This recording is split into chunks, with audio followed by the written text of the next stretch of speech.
It's been over 3 years now. We try to work things out in our community. Tonight, 5 former chiefs of a small First Nation in northern Quebec are asking for help with their band council. What we're deeply concerned about is the fact that neither Quebec, the Quebec government, nor the federal government reached out to us in terms of any kind of meaningful consultation on the project. Concerns over a new multi-billion-dollar project in Quebec. This year we have 85 teams in 4 divisions, so we have about 1,320 athletes here. And one of the biggest basketball tournaments in Canada took place in Terrace over the weekend.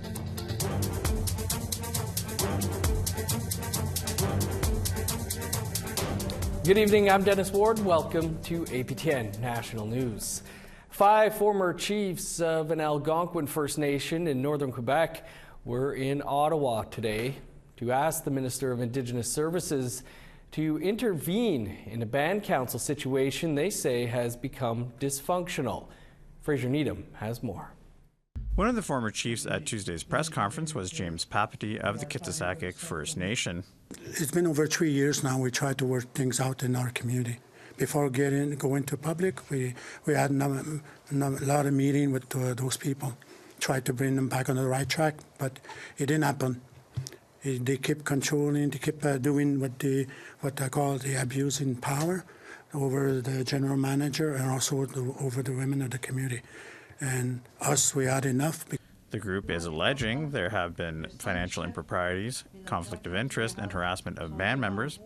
Kitsisakik is a small community of about 400 people located roughly 130 kilometers south of Val-d'Or. Some community residents currently don't have access to either electricity or running water. And Papati says the chaos is hampering efforts to bring both hydro and water into the community. They don't even consider our planning for a new village, and that's a kind of control of the information that they're exercising right now, and it's very difficult to answer our community when they ask for when the community's project is going to move on, when the power is going to be there, when the water is going to be available for our community. In an emailed statement, the Kitsisakik Band Council said it was aware of the press conference but would not be commenting at this time. APTN reached out to Minister of Indigenous Services Patty Haiju's office for comment, but did not hear back by airtime. Fraser Needham, APTN National News, Ottawa. To Iqaluit now, where a building containing several local businesses was completely destroyed in a fire today. As of this afternoon, the blaze was extinguished, but firefighters were still on the scene.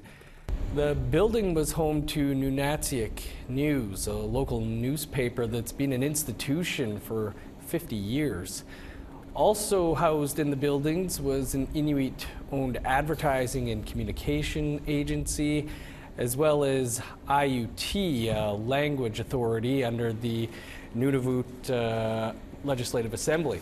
According to the paper, the fire started around 8 a.m. By noon, the fire had intensified.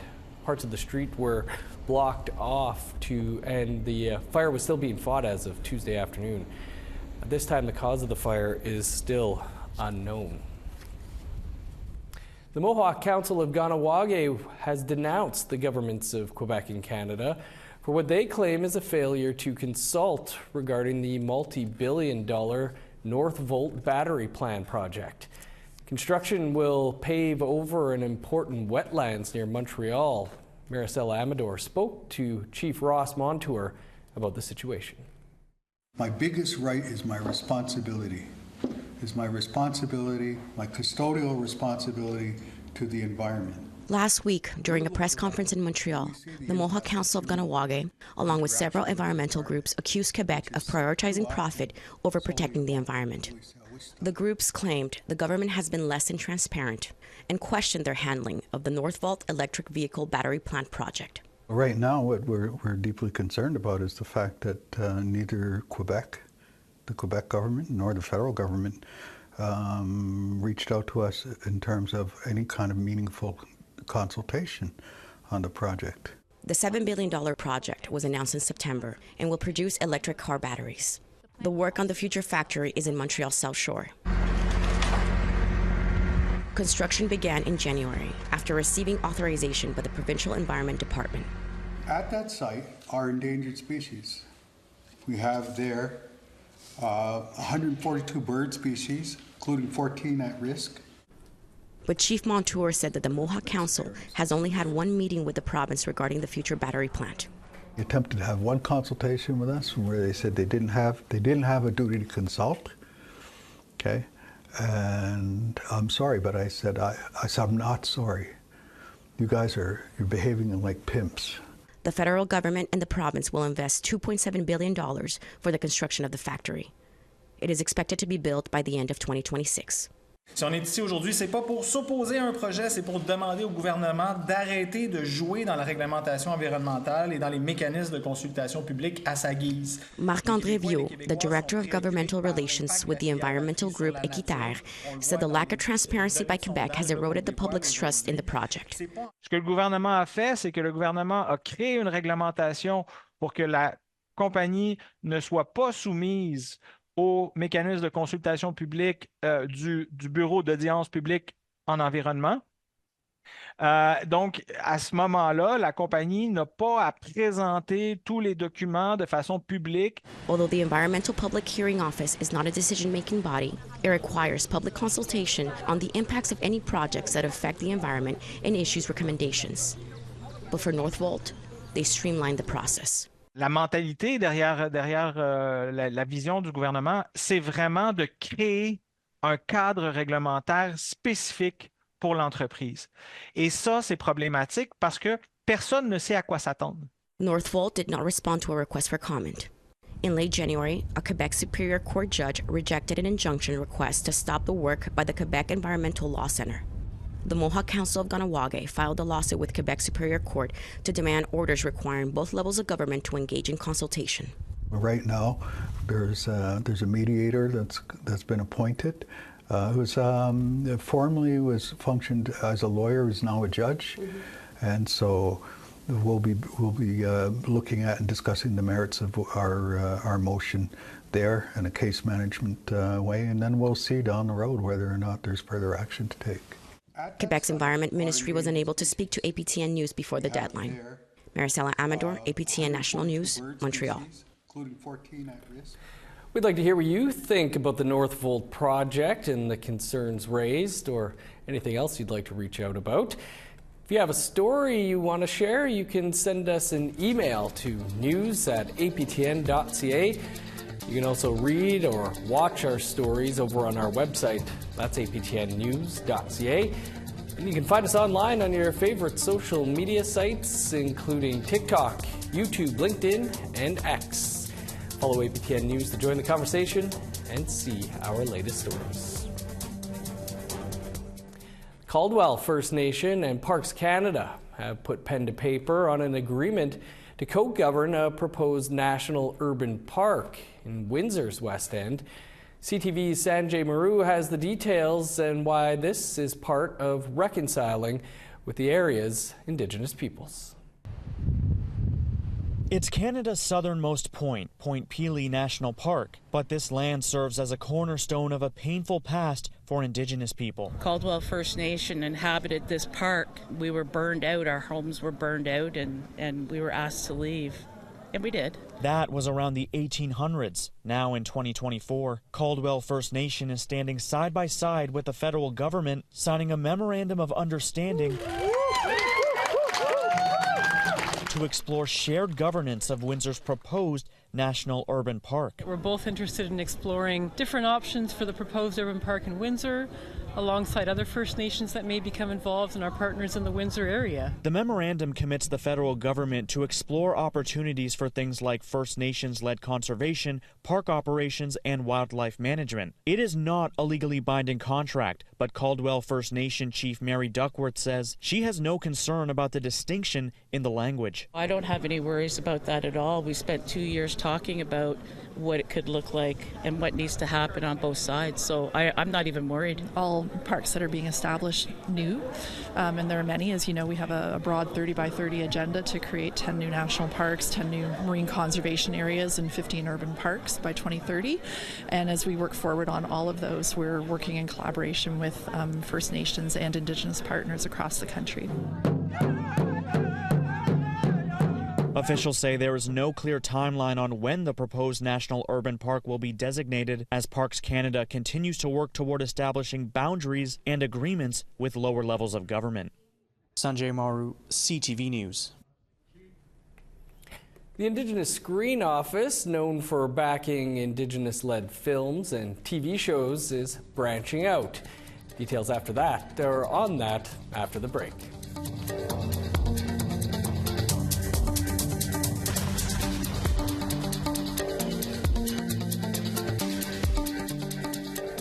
Welcome back. 12 Indigenous-led podcast projects are getting a funding boost. The Indigenous Screen Office is allocating $300,000 to the creation and development of the podcasts. For more on the initiative and the projects, we're joined by the CEO of the ISO, Carrie Swanson. Carrie, thanks so much for being with us here. I guess, you know, when people think about the Indigenous Screen Office, it's usually movies or television. So can you tell us a bit about why the ISO is getting involved in funding podcasts? Yeah. Well, we had this opportunity to partner with Google.org, which is the philanthropic arm of Google in Canada, and we thought that podcasting had clearly become such an important part of the broadcasting ecosystem, and it's not something that most traditional funders in the sector support. And given that we're an Indigenous Screen Office with the connection that podcasting has to traditional oral storytelling, we thought it was the perfect opportunity for us. Yeah, there's really been some big Indigenous-led podcasts over the last few years. Yes, so many, and we're expanding that to some emerging talent to host their first podcast, and also for many of those who already have many seasons under their belt to continue that work. Yeah, so funding announced for 12 podcasts. Can you tell us a little bit about a couple of them? Yeah, I mean, there are 12 podcasts from across the country. So we've got 5 provinces represented. And the lineup really represents the diversity of Indigenous storytelling. So we've got podcasts ranging from ancestral knowledge, stories about the land. We have one really interesting one documenting a family of 5 learning and speaking the Anishinaabe language in their home as second language learners. And we also have some on music, matriarchy, Indigenous futurisms. And one that you might be interested in is an APTN series, Tales from the Res, that is expanding that universe through a new podcast. They all sound pretty good. Carrie, the last time, at least that I spoke with you, it was about the ISO and the uncertainty around the future funding for the ISO. It was recently announced, the $65 million over 5 years, stable funding going forward of $13 million a year. What do you think that's going to mean for Indigenous-led projects in Canada? It's so important to us and to the community to have that foundation. So we don't have to now spend our time lobbying for funding. We know that it's going to be there. And these are the building blocks now for the ISO to grow and to continue this real trajectory of success that we've had over the last 6 years. So it couldn't have come at a more perfect time. It's absolutely one of the most meaningful milestones yet in our history, and we only expect to continue to grow and support the incredible storytellers across the country. Right on, Carrie. We'll have to leave it there, but appreciate you taking some time for us. Looking forward to seeing you in real life in a couple of weeks. Thank you. Indigenous broadcasters, including APTN, and content makers from around the world have gathered in Aotearoa, New Zealand, for the World Indigenous Content Conference. Hosted by Fukuta Maori Television, the conference brings cultures together through the power of media and storytelling. We get more in this report from our friends at National Indigenous Television in Australia.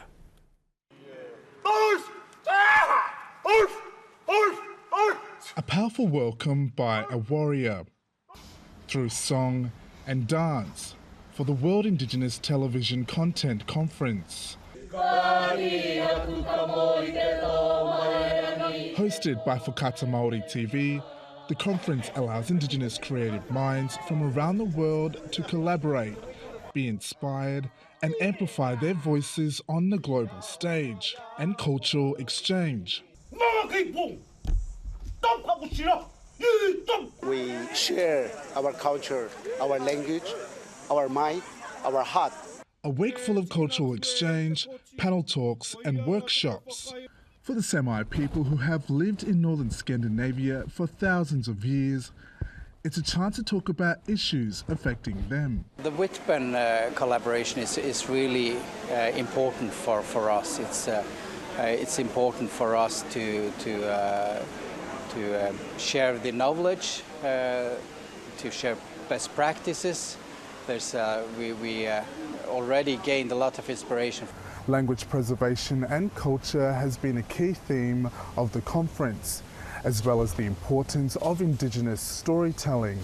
Shared issues like government support, audience engagement and the ever-changing digital landscape were high on the agenda. I hope to learn how other people, the other broadcasters cope with their challenges and bring some inspiration back home, learn from the best practices, and hopefully we can also teach from how we do, how we cope with our challenges.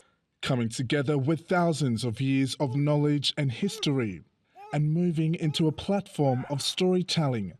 In Aotearoa, New Zealand, Marcella Sinalanga, NITV News. Looks like a great conference. Time for one last quick break. Still to come, nearly 90 basketball teams gather for the Junior All-Native Tournament. You know, this is a gathering of people where a lot of the coaches, the managers, you know, they played before, and you know, they see players from other communities. It's a chance to connect again.